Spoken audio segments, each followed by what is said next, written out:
Hello. Okay. Hey everybody, thank you so much for coming back to Kinyoobi Con and being here. It's great to be back after 2020 and so forth. We're really happy you guys are able to make it here.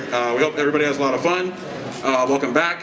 We have a lot of cool stuff, a lot of good programming for you. Thanks a lot to all of our artist vendors that are here, all our volunteers, staff, everybody that's here. Super appreciate every single one of you that's here, including our guests as well.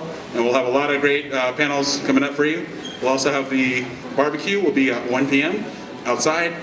And then the bar is open as well. So the venue has a bar. You could purchase things there. And let's get ready to have some fun. So thanks again. And introducing Preston Yeung. It would be weird if I applauded for myself. I'll clap for you. Woo! Yay! Thank you. Thank you, one person. Oh my God! I really should have checked that over there. Hey, no. Oh, okay. Oh, okay. That was all bribed, by the way. I paid off all those people. Thank you for having me, Kinyoobi Con, against my will, somewhat. I want to thank Josh and Neil, by the way. First off, can we get a round of applause for them, because without them, this convention. They're still trucking. For how many years now? How many years is this? Oh man, since 07. Since 07. 16 or 17 years? I wasn't even born then. No, that's not true. I'm just kidding. I'm messing with him. I was an amoeba back then, yeah. Alright. Let me just get the mic into the holder. Yeah. Okay, I was hoping I could just like name off people, so then I could just have everyone applaud like that for the rest of the panel, but I guess that's not happening. So, I'll take my mask off too, just cause. But hi! Thank you for coming to my panel. This is like great turnout. Woo! You can't see that on the video, but I said that with as much sarcasm as I could. Well, thank you for coming. Yeah, so my name is Preston. I am an actor, voice actor. I do a lot of different things. I edit sometimes. I helped edit Kinyoobi Con Special Edition 2020. It's an awesome show. If you guys, any of you saw that, it was like a great time editing that. Great time editing that, right? And then on top of that, sometimes I direct. I do everything is still related to film somehow for me. Always has been my passion. Always loved doing it, and I just always wanted to stay in that industry. My journey with acting kind of began when I was like in the car with my sister all the time as a kid. My parents would fill up gas, and my sister would get bored. So then I would just do like Lilo and Stitch voices for her in the car, and I had a YouTube video where I like met the creator of Stitch, or yeah, and then he does the voice too. I was like telling him that, yeah, I just, hello, you gotta fill up gas faster. I'm not at 100% power right, by the way, right now. My throat is completely gone. So, but yeah, it's been a crazy journey. I recently got announced for the role of Wolverine from my anime Kingdom last Monday, and since then, yeah, people have just been crazy hitting me up. How many of you have seen Kingdom? Yeah. Oh, we got one person here. Yes. Great, because I also have not seen Kingdom yet. I have not had the time to see my own show, but I do have a Google Doc somewhere with all the episodes I'm in. So I'll be looking that up for sure, because I got to build a new reel. It's more work for me. But yeah, that show kind of came out in December. I've been working on that one, yeah, since December basically, and then we finished recording in March. I pretty much did that whole thing from home. Yeah, what is it you guys want to learn about voice acting? I really kind of had this as more of an improv panel. That was a little bit about my background. Yeah, how many of you guys want to be voice actors or are interested in voice acting? Yeah. Yeah, I know you. And you, oh, hey, look, people are interested. Yes. That's what everyone always asks me, is like, how did you get into voice acting, right? And I tell them, I have a death wish. So a lot of it comes down to just being willing to keep trying effectively. I've told Jed, this is my friend over here in the audience, many times. You just have to basically keep trying until you get something, basically, and it's just a numbers game at a certain point. There's a few great resources I do want to show you. I want to make this panel very practical for how you can actually, do things in voice acting, because I see a lot of other voice acting panels kind of just happen, and they never really go into exactly what you do, how to exactly to get started right. So what can I share from the basics? I've been auditioning since I was in college actually, and I never booked anything in college, right? And then effectively, I was like, okay, yeah, this is a lot harder than I thought it would be. You just like, have a voice and then you do it. It's a little bit more than that. I took a few acting classes in college aside from just, whatever I did on top of classes. I did a few private coaching sessions here and there, and that kind of got me started, got the ball rolling. I never intended to be an actor, but then I came out of college and I did extra work, found some interest in that, and eventually just kind of fell into it. And I got a lot more into voice acting during the pandemic and everything, because what else is there to do? You can just do it from home, right?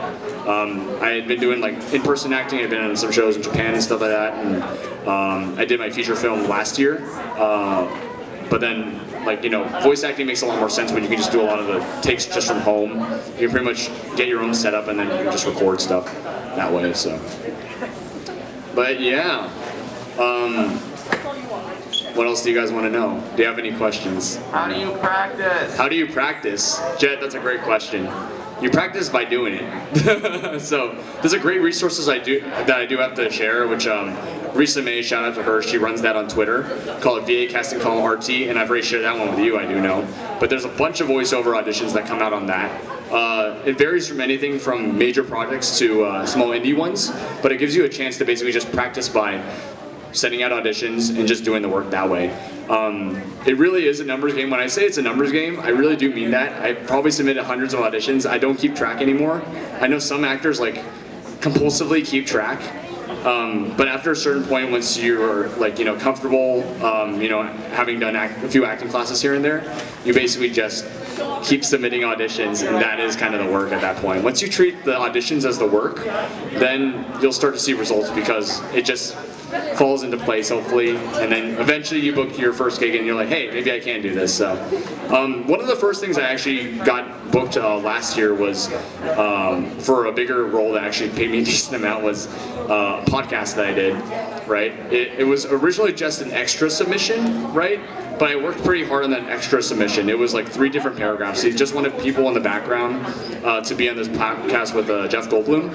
But I auditioned, and then the director told me, hey, I was thinking that you would be good for this extra role, but I thought it might be a waste if we put you in just for an extra. So that's kind of how I got expanded, and now I have a podcast with them called Don't Mind Quirks, which you guys can check out on all podcasting platforms. It's in the top 1% of listened to podcasts. But then, yeah, it just happened because I tried pretty hard on that audition. So you'll find different auditions. Sometimes it'll be like, hey, I don't want to try that hard on this one, and I really want to try hard on a big anime or a show or something like that. I remember for Kingdom, I actually tried pretty hard. There was 6 different male roles I think I submitted for on that one, and none of them were the role I eventually got. So, funny enough, it was the lead, it was a bunch of supporting characters, but they have a huge ensemble cast for that show. So that's just kind of what made sense. So thank you for asking that question, helping to get us on the way there. Hi. Oh, shout out to Dennis here, by the way. He's our DM sometimes for Dungeons and Dragons. He does a lot of fantastic voices. I try. He tries until he succeeds. He said he tries, but he tries until he succeeds. So. All right. Let's see. I gotta take the jacket off. I gotta get serious, guys. It's hot up here. What's your favorite role that you've done so far? My favorite role, I think Long Bun is probably one of my favorite roles for sure, because I went, I think on the day that my show got announced, to the mall, and then I found a figure of him, and I talk about that in the Tiffany Grant panel that is coming out on my channel too. You guys can check that out, youtube.com/Presto, the self-plug. I found the toy there and I was like, oh wow, this is a lot bigger than I thought it would be. But aside from that, I've really enjoyed doing a lot more character work that's a little bit more, just intensive. That whole podcast role was really good. There was a lot of great emotional beats, and credits to the writer, because it's Travis, and his wife basically wrote the whole thing, and he offered me a lot of leeway to improv and really work with the script, which was about my character who was overcoming alcoholism. So yeah, thank you for that question. Yes. Do you have a dream role that you would love to role play? Do I have a dream role? Oh no, you're asking me that? Yeah, well on my Twitter I've actually done a little video, you know, how I got started, you know, and Phoebe will test that over there in the corner, is I got started basically by entering the Steins Gate talent show like 4 years ago now at Anime Expo. Over 4 years ago now? Oh man. I won that actually by dressing up and role-playing as the character from Steins Gate, you know, Hoey and Kyoma and everything, with the lab coat and everything. Yeah, the video's on my YouTube channel as well. And from there, like that was like a huge confidence booster for me, because for that role, I locked myself in my room for like 3 days, just working on the song and the skit that the song is from the show, but the skit I basically wrote myself. And I had to like kind of just come up with everything for that.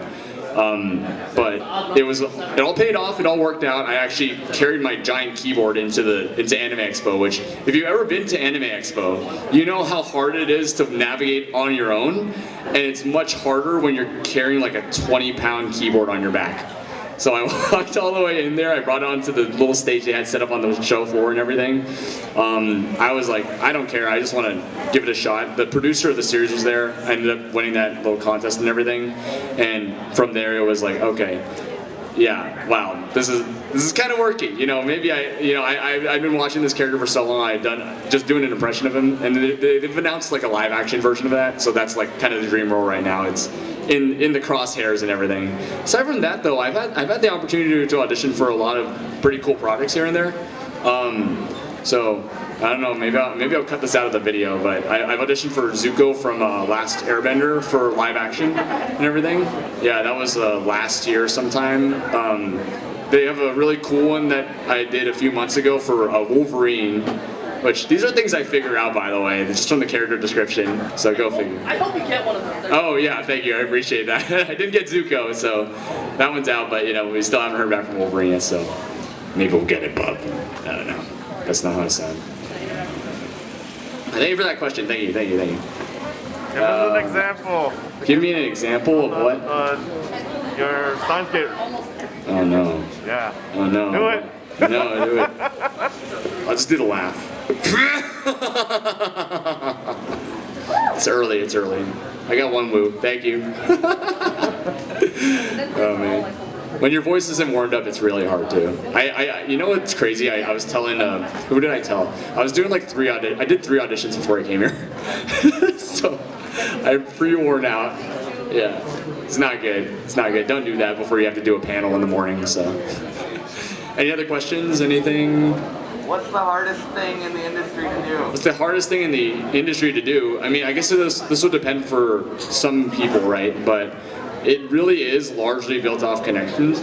And I'm fortunate because I think, you know, I was in this area and always kind of figured out ways to network with different people just through my YouTube channel and just telling people about the things I've done. Sometimes networking can be very hard for people, depending on region and location. There's some other voice actors I work with that aren't in a big hub for much voice acting, right? So if you're kind of out there in like, you know, just kind of the boonies and you want to get into these creative industries, you really have to go out of your way to find people like virtually sometimes to meet up and get in touch with, right?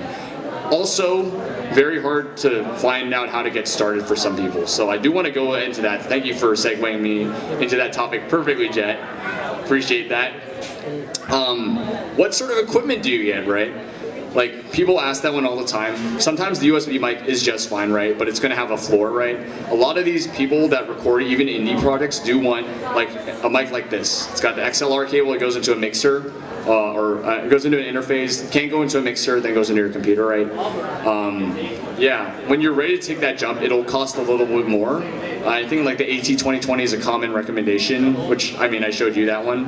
I run an LCT 441 Flex with a Focusrite 18i20 3rd generation. That's a bunch of nonsense that means nothing to anybody unless you look it up. But yeah, a lot of people use Focusrite to get into that. What you need after that? Yep, Gen 3, right? And I use a Sterling SD151 mic. Excellent. We got another voice actor in the audience. Actually, I'm a VTuber. Oh, VTuber, there you go, even better. Yeah, we have a lot of VTubers here. You can never tell where they are. Anyone can be a VTuber. There could be a VTuber among us. It's kind of sus. Yeah. but you basically take that mic setup, you put it into a a digital audio workstation, right? A DAW. For some people, that can be something like, what is it? Pro Tools, right? Pro Tools is a free version that you can use. That's one of the industry standards that you can use.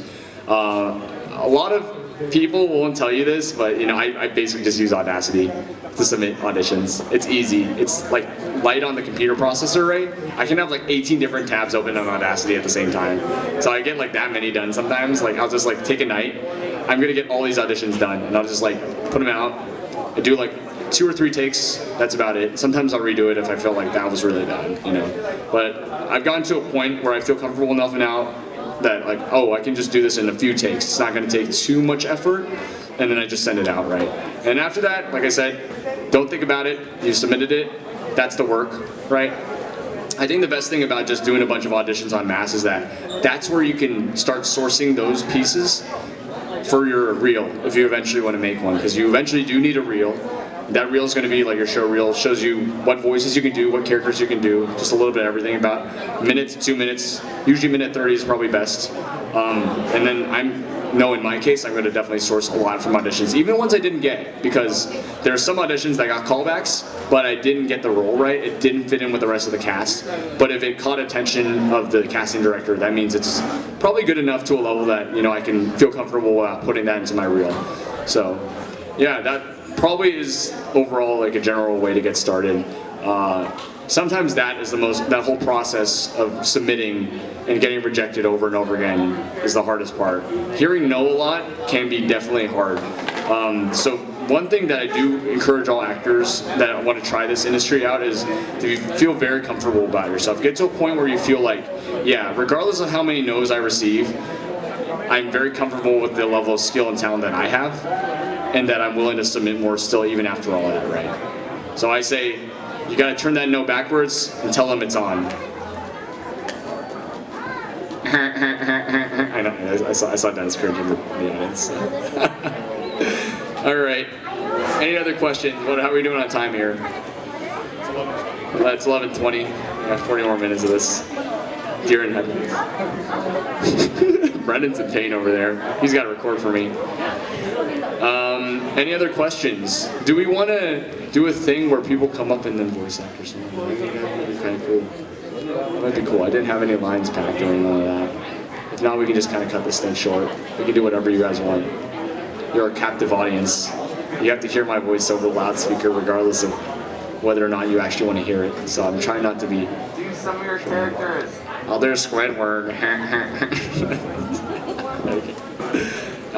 I don't know any lines on this. I think, yeah, my casting director, oh no, my director for Kingdom told me his favorite line of mine was just, like, shut up. That's it. So he said that was the funniest one. I haven't even gone to that clip yet. I haven't seen it yet, so. Oh, I have a question. Yes. Okay. I remember another voice actor talking about not, like, drinking certain things before you go into the booth or whatever. Yeah. But, like, what has been your experience with that in terms of, like, water? Like, I vividly remember her saying, like, don't drink, like, soda or anything with sugar. Right. Something, like, affects her voice. So in my case, I tend to drink hot, like, oh yeah. I'll tell you about that process, actually. That's a really good segue. Actually, speaking of which, let me get water first, because that's gonna... It's a long story. He's giving me all the excuses. Like, Jen, I need to hire you for every panel just to be the guy who asks all the questions and reminds me what I have to talk about.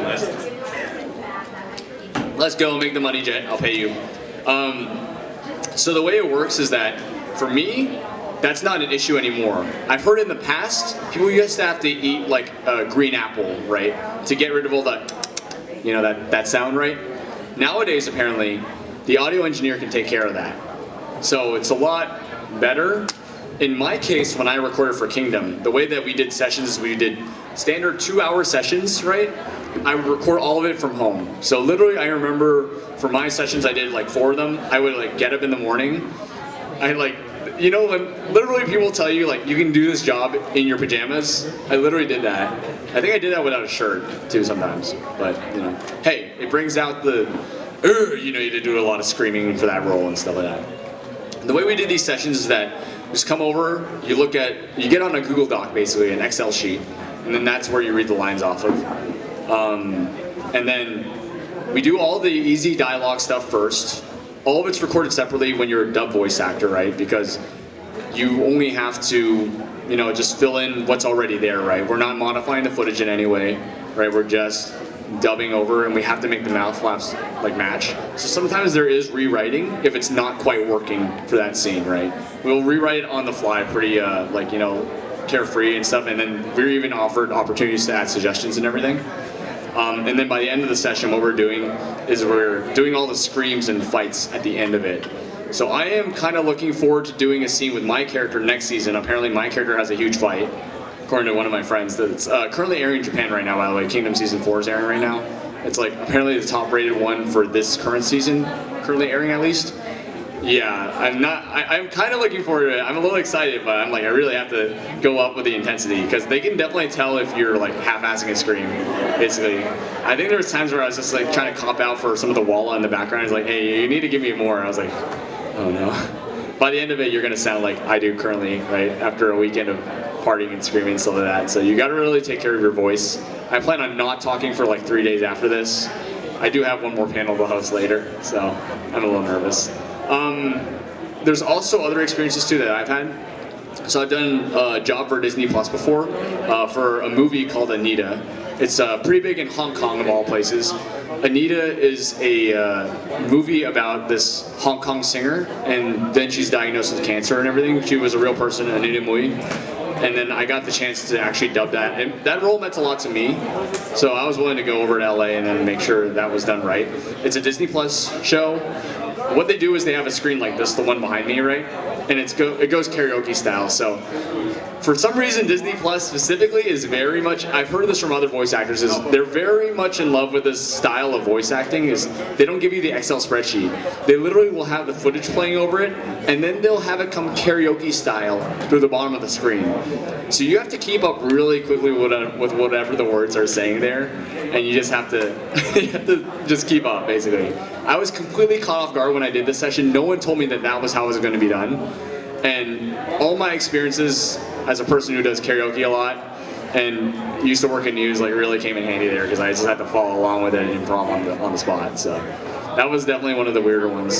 So I do have a video game one coming up soon, and it's a lot of serial killer sound effects. I'm going to be a murderer, an axe murderer in this Australian horror game that's coming up. So I'm excited to talk about that when I get more news. But it's going to be, that'll be a little easier on my voice. It'll just be creepy breathing. I do that normally anyway, so yeah. All right, thank you for the question. Thank you for guiding me to what I need to do there, at least for that one. All right, I think we're pretty solid, right? How are we doing on time? We got another half an hour, and I still got to fill this up. Yes. What do I do? What do I play in D&D? Dennis, what do I play in D&D? I don't remember. This is why Dennis is here. He was a Dragonborn bard. Oh yeah, I was a Dragonborn bard, and I just wanted to kill everything. That sounds about right. I'm a maniac. I was a maniac, yeah. I was crazy. I was like this. I sounded like this the whole time. So, yeah. I just wanted to blow things up. Oh, look who showed up. We have an actual movie star here. It's Jalen. Worked on the set of Shang-Chi. We met on a Marvel film, so there you go. Good to see you, man. It's not for the pictures. Famous voice actor here. Yeah, I do want to talk about this one, though. This one's pretty good. So, I'm not actually really proud of any of the roles I've done yet. I'm sorry, I lied. I'm really proud of the fact that I got my mom into voice acting. I auditioned for several hundreds of projects on a monthly basis or something like that. Some crazy number. I don't even keep track anymore, right? My mom has a bigger success rate than I do. She's 1 for 1. She auditioned for one project and she got the project, okay? It was a student film, but apparently it's doing very well right now on the festival circuit. She got paid $100 for that 1 hour of work. And go figure, she plays a nagging Cantonese mom, and my dad was making fun of her and saying, hey, you've played this role for however long your son's been around. So, yeah, it was really great. I just got her on, like, I set up my mic upstairs. Usually I just like, I'm at my computer desk and then doing that, but my mom has to like kind of sit up straight and stuff like that, so I pulled in another chair. I made a little mini studio corner for her and everything and let her audition that way. And then she was listening to herself back. She's like, I don't even sound like that. Who is this? I think it's your mic messing with me. I was like, Mom, you sound like that, literally. So, yeah, she does the role of this mom is a short film about this kid who wants to pursue photography, and then the parents aren't supportive, of course. But then you know, they come around. My mom's like the more like sweet, caring character in that film and everything. It's a 5-minute short. It's pretty cool. It's called Shattered on YouTube. If anyone wants to see, I'll put it in the description too for the YouTube version of this, which is going to go up courtesy of Brendan here. So, yeah, I just think it's hilarious. When we were doing the session with my mom, basically, she started directing the directors because they're a bunch of student directors. She was like, no, it should be said this way and stuff like that. And she was like, I know Cantonese better than you guys. So yeah, she did I think pretty much all her lines in Cantonese, and it was a cool project that she got to show my grandma when she went back to Hong Kong recently. So yeah, that's the cool thing about these projects is that you can, you know, show them off to whoever when you're done and stuff like that. I think the beauty of voice acting for me is that regardless of who you are, you get an opportunity to play something that's not necessarily you. And I just think you know, things would be a lot better in the world if people have the chance to express themselves, you know, through some sort of art form. And I personally find it very therapeutic to, you know, work voice acting all the time. So. Any other questions? Hoo-hoo-ha. I've gone through a lot of these tangents already, but I think that people are here for the Preston Tangential special now. Hey Josh, did you want me to bring, is there anything you wanted me to talk about in particular? Just in general, you know, I guess working in the industry, coming from anime, maybe your latest anime, projects you worked on in general. Yeah. We went over through most of that. Yeah. I guess How do you keep it? Yes. One, did you always like your voice, or did you have trouble liking your own voice, hearing it, recording? That's a good question. And two. Yes. There's a second question. I already. Think about that. I will answer the first one first. So the question was, did you like your own voice growing up, or did you have trouble getting accustomed and eventually liking your own voice, right?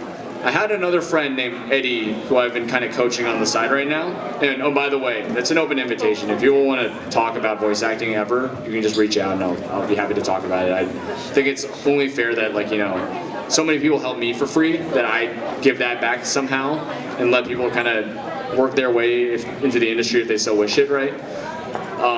As for me, I mean, my parents didn't like my voice. I think they were like, oh shoot, his voice is going to be annoying when he grows up. And then I guess it deepened and matured and I sound like this now. I liked my voice, but I definitely went through a period in high school where I was like, oh man, there's like some really cool voice actors that I really want to like just learn to imitate. So there was some, in particular for me, it was like Kevin Conroy Batman. I would like look up clips because I was a huge Justice League fan growing up. And then I would try to like learn the voice because it's just like a very deep voice, right? But it also like communicates so much in between. He's a theater actor, right? He comes from a theater background. So learning that voice was like, oh wow, like, you know, help learn that sort of control, right? For me at least. In my friend Eddie's case, he's my friend, he's from the East Coast.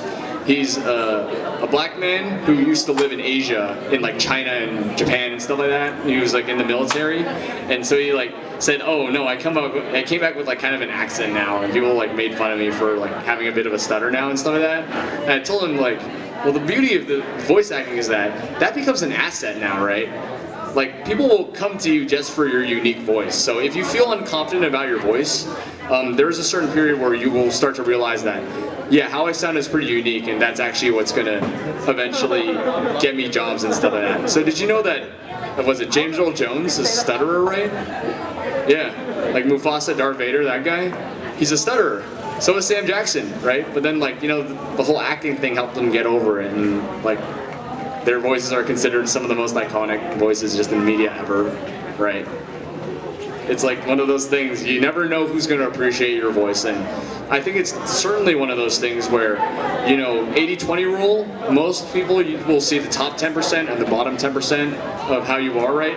That 80% of overthinking of how you sound, how you feel, people aren't going to notice that. Most of them are just going to see like, the good parts of it or the worst parts of it, right? So think about that and just realize, yeah, you have something unique to offer, and I think that, just stick with it and build that confidence by just doing it more.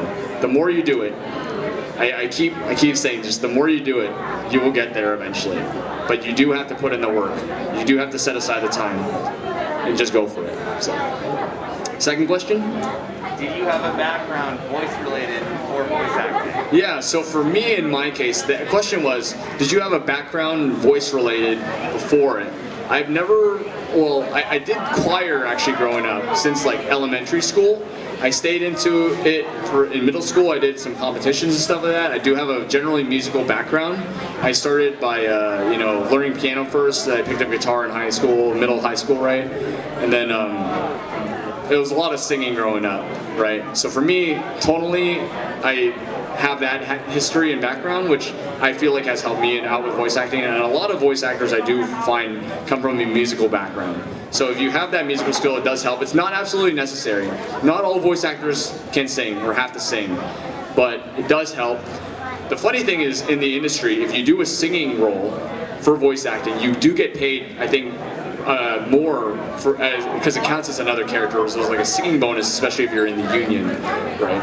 I do know some things about SAG for multiple voices too. Is like if you do 2 voices for SAG, then it comes for free. But then if you do like a 3rd voice, then it counts as another character and you double the rate. So the more voices you can do, it basically ends up being like they'll pay you more for it. So, yeah, hi Nick. Fellow bucket hat wearer. Yeah, any other questions? Thank you. Are there any weird quirks that you've noticed in the industry?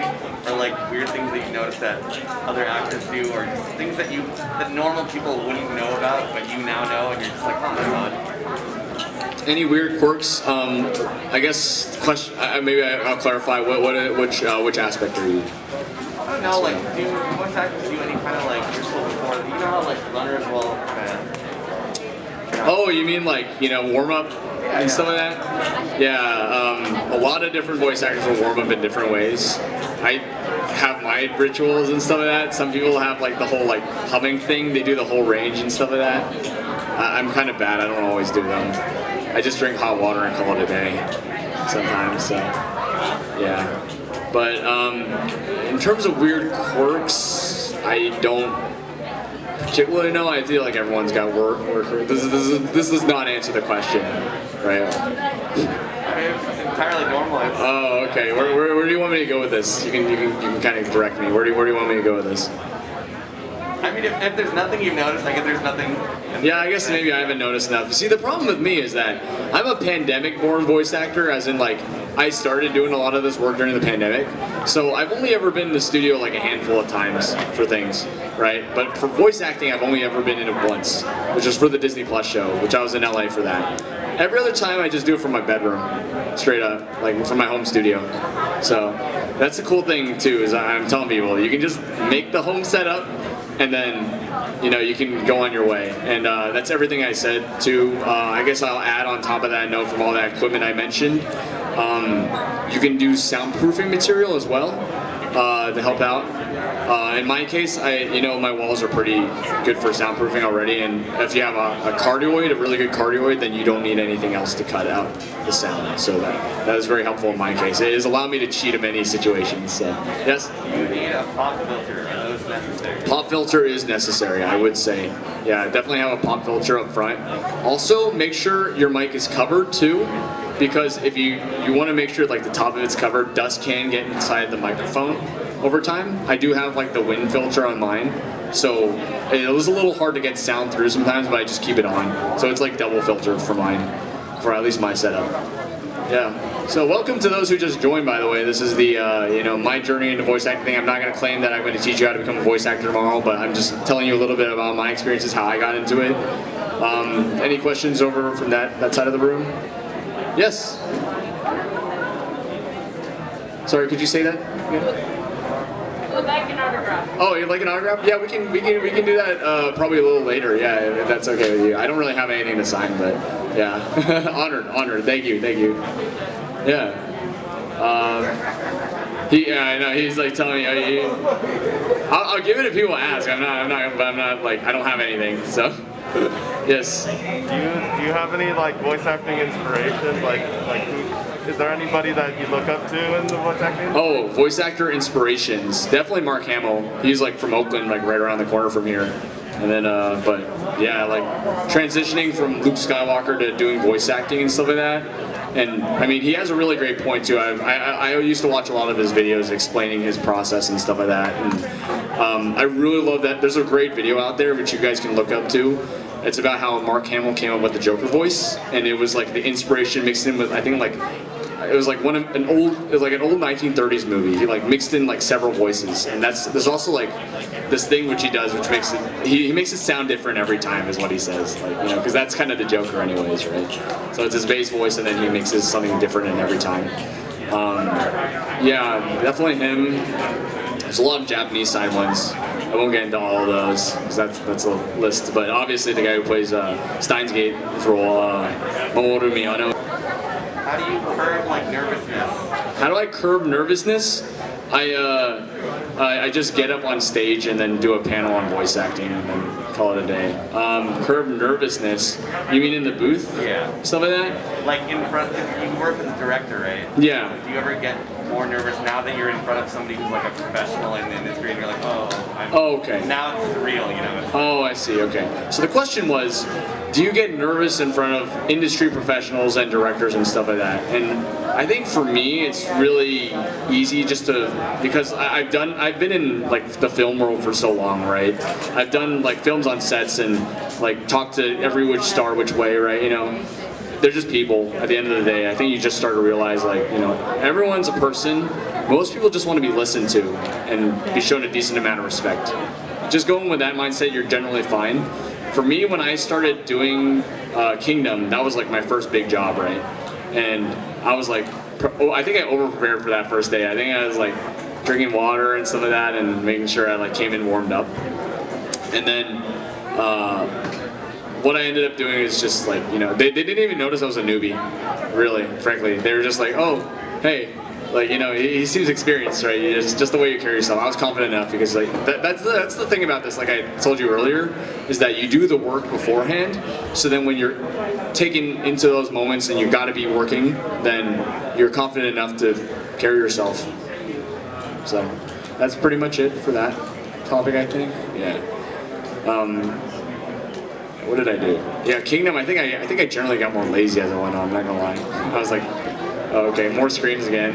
The other thing too is I think we had a few scenes where we had to redo some of them because the other person was not in the scene yet, and I would try to match the Japanese one kind of, and do it very similar to how it was done over there.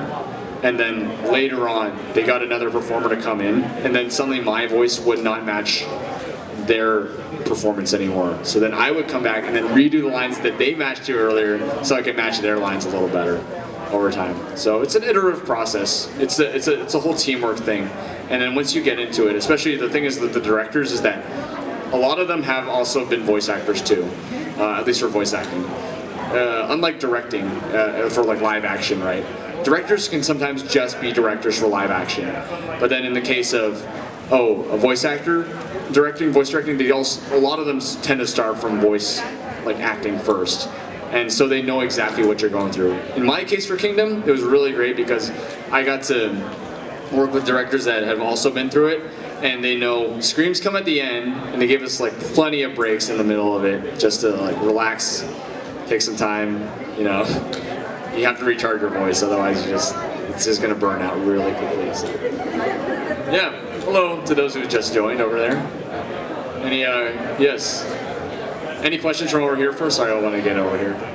Okay, yeah. If you do burn out your voice, do you have any like remedies or like ways to like heal your voice or like something you drink or anything like that? Oh, something I recommend? Yeah. If you do burn out your voice, you're like, yeah, and now for a message from our sponsor. I recommend hot lemon tea, you know, just in the pack. whatever, Lipton or whatever, and then just put some lemon in there. That usually does the trick for me, honey lemon tea. You know, like nowadays, I think when I do voiceover roles, there's a great place over in Saratoga. I go to N7 actually. They have the nitro stuff. I don't know what it is. The nitro stuff has been helping my voice. I've been going there. I'm not gonna lie. It's really weird. Like I go there, I get something, and then my voice like generally feels better really quickly for some reason. It might be a placebo effect. I don't know if there's any science behind it. It's worked for me. I don't think I'm gonna stop anytime soon. So. And very good shout out to them. They also left they let us leave the Kinyoobi Con flyers out there. So shout out to them for that. We don't have any of their drinks today, do we? We didn't bring any of their drinks. Yeah, sorry. Okay. No drinks for people. I'm sorry. All right. Welcome to those who just joined. Again, it's like the weirdest Discord server. Everyone's just randomly joining. So. Anyone else have any questions? First panel of the day. I get to hype everyone up. Is everyone excited? The rest of Kinyoobi Con? Anime! Yeah. You had a question? Oh, how about you first? Yeah. Can you tell us about Kingdom? Yes. Yeah, can you tell us about what? Kingdom, yeah, Kingdom is like the old, Chinese war. It's like the warring states period and everything. And yeah, I play one of the generals in there. So it's pretty. I mean, I loved all the scenes I worked on. I actually haven't seen the whole thing yet myself. Just have not had the time yet. But I did make sure to read the manga beforehand to get into the character and stuff like that. So I know not every voice actor can afford the time to do that, but this being like one of my first roles, I made sure like to actually go back and try to read the manga. So now I'm a fan. I gotta still work through like 800 manga chapters. So the funny thing about Kingdom is it's like one of the longest currently running manga I think right now. It's usually in top 5 with like One Piece over in Japan. It's really big in like China, Japan. It's a Japanese take on Chinese history, which tends to be very popular. Like what Dragon Ball was originally supposed to be like the Japanese take on the Monkey King, right? Eventually. But you know what it turned into. It's something else entirely. But yeah, it's like one of those things that's very big over in Asia. Every time I tell a Japanese person, they're like, "Oh, Kingdom!" And then, but like over here, I tell people, I'm like, "Oh, what's that? You mean the Netflix one, the Korean one?" Like, no, not that one. Other Kingdom. So yeah, that's a gist of it. I start from season 3's dub. Seasons 1 and 2 are dubbed by a different cast. But it was like a very strange release period, I think. It was like, the first 2 seasons came out 10 years ago. And for the longest time, there was no 3rd season. And then the 3rd season came out like a year or 2 ago, right? Season 4 is currently airing, so hopefully there's no more long breaks. Yeah, and hopefully that's job security. We'll see. All right, thank you for asking that. Any other questions? Yes? How do you, for your voices, how do you keep track of all of them? For my voices, how do I keep track of all of them? Yeah, I do so many auditions. One time I was coming back a month ago from San Diego Comic-Con and I got a call back, right? And I had to get it done really quickly because they're like, "Oh, we'll extend the deadline for you." So I literally flew back from San Diego and then I got on the mic basically right after that. I did not remember what voice I did for the life of me. I was like, I think I made up an accent. It was like a combination of like African and Russian or something like that. I came up with some accent. Yeah, I basically made the whole thing up. I had to listen to my audition 3 times or something like that, to remember what exactly the type of voice I did was for that role. It was, yeah, pretty hard. I didn't end up booking it, but I mean, I think partially I was like, yeah, I don't remember. I sent so many auditions out.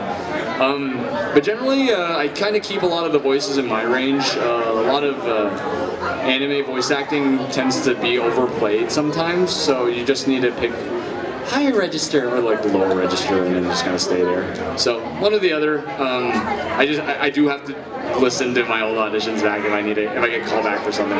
So I think for Kingdom, I only did the 1 audition. They didn't ask for any callbacks, which was very cool.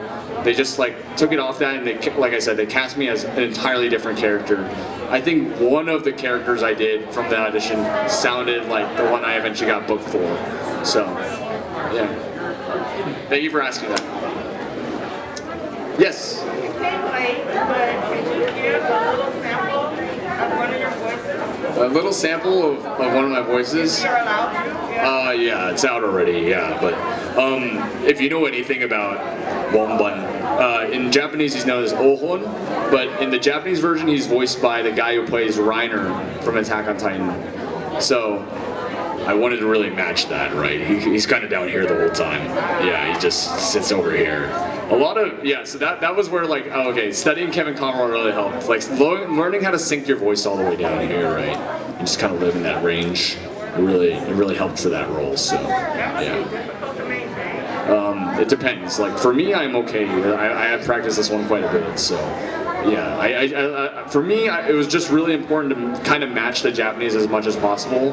I know a lot of, dub versus sub people kind of go like, he doesn't sound anything like the Japanese version. So I wanted to like do my own spin on it, but still like respect that original enough to make sure that came through. My guy's on the poster now, so that was a little bit daunting. I didn't realize he was on the poster for this season. He's just standing there menacingly. So yeah. And so, as long as for your reel, if you eventually develop a reel, you want to find voices and use those that are in a comfortable range for you. Nothing too high or that's too challenging, because you're going to have to do like long sessions with it. It's typically 2-hour sessions. It can go up to 4-hour sessions though. So these can be long. If you eventually book a game especially, it's a lot of hours just doing that sort of thing, so yeah. Sorry? Yes, effectively, yeah. So anything with your range, some people really push it. So I know Steve Bloom has done like Green Goblin before, and I think he's good enough that it's Steve Bloom, right? He's probably comfortable, but it sounds very hard on your voice. He sounds like this. He sounds like the Goblin over here, right? And it's like got an accent on and stuff like that. But he's doing that for hours, and I'm like, wow. I like met him once, and he just did it on the spot for me. I was just so impressed. So, yeah, if people can do it, I'm not there yet. So hopefully one day I'll be able to keep it up for longer. So, oh, wow, everyone's joining at like the tail end of my hour. I've got 10 more minutes. Does anyone have any other questions, or just want to chat about voice acting stuff? I can go over things that I've already been over. If you want to hear some of the stuff, it's on. It will be on my YouTube at youtube.com/Cinepresto if you want to learn more about just the voice acting I've done, how I got started in it, inspirations and all that stuff, and what equipment I use, very practical stuff. I was telling them earlier, there's a great Twitter account which actually has a lot of casting calls, and I try to always send that to my friends to get started. But generally, I'll sum it up again just because we're in the last 10 minutes anyways. Formula, you can take acting classes if you want. If not, there's no absolute need, but it definitely helps. The main thing that you want to learn from these classes is how to take direction, do auditions, go to twitter.com/VAcastingRT, I believe. If not, I'll link it, or I can send that to you if you want that information. It'll be in the description for the YouTube version of this at youtube.com/Cinepresto. You can go and then just find so many auditions on there. They have auditions for absolutely every demographic, like ethnicity, gender identity and everything. You can submit for anything there. Do a lot of those. If you get called back or something like that, you can mark that as something that can go in my reel. You have a reel. Once you have that reel, then it's going to open a lot of doors for you. Then you can start sending it out to people, and eventually you can send that out to like find an agent or a manager, and then that's gonna keep getting you more auditions on top of that. So, but that Twitter account has been a lifesaver for me because I just like to do that. Even though I now have I'm getting an agent now, right, and they'll be able to send me like higher profile jobs and everything. It's good to just be able to do that, keep the practice up, and that's kind of what I do just to keep the work going on. So, summation of that was the quick version of everything else we talked about for the last 45 minutes. Any other questions? Any other questions? Yes. You ever feel like that idea that, hey, if you also try to grow yourself as an internet personality, streamer, whatever, if that ever hit on, that would in turn help you with your voice acting, stuff like that? So the question was, correct me if I'm wrong, it was, do you think becoming like an internet personality or trying to get involved in other ways in the entertainment industry would help you out with voice acting as well? I definitely think that it can be a case of it, but at the end of the day, it's up to casting directors, and mostly they're looking for performance. There are people that make the switch quite effectively. I know Amelie is like a big one that everyone talks about, who's like, she went from YouTube singing covers of, English covers of anime openings, to now, wow, she's like like voice acting and stuff like that, you know. In a way, like, you know, my YouTube isn't very big or anything like that, but like I was telling people before, I got started by doing that little like sketch in the contest, right? And I was singing anime songs to start out. So whatever, like, I think for me, the way I would put it is that this isn't hard and fast for everyone. I think everything feeds into each other. So there's like the way that you can take the skill from one thing and then feed it into that. I think just the more you do, it's gonna inform how you approach voice acting too. Anything like performance or, you know, self-expression, you know, on top of just voice acting, you know, I'm a live action actor too. I do martial arts, you know, I do music, but finding out how to express myself in those different mediums has definitely helped inform my, you know, voice acting and stuff like that. It all plays together, really. It does, like, you know, because once you learn how to like be very comfortable about expressing yourself, that's the most important, I think about, like, you know, getting into voice acting or just anything creative that you end up doing. So yeah. Did you sorry, say that again? Yeah. Well, thank you. I appreciate that. The way I describe it is like, you kind of go through life picking up a bunch of Lego blocks, and then you're just gonna build this thing. You don't know what it's gonna look like at the end, right? You know, it's like a puzzle. You don't know what it looks like at the end, but once you build it, it's gonna look like an amazing mess that no one else has, and it's uniquely your own. So just keep building that Lego, you know. So you never know what'll happen. So, well, I think that's my time right now. Yeah, we have 5 minutes left. But I think that was a good note to end on. So thank you so much for coming to my panel, for those who came in at the end, and for those who asked a lot of questions. I really appreciate you guys.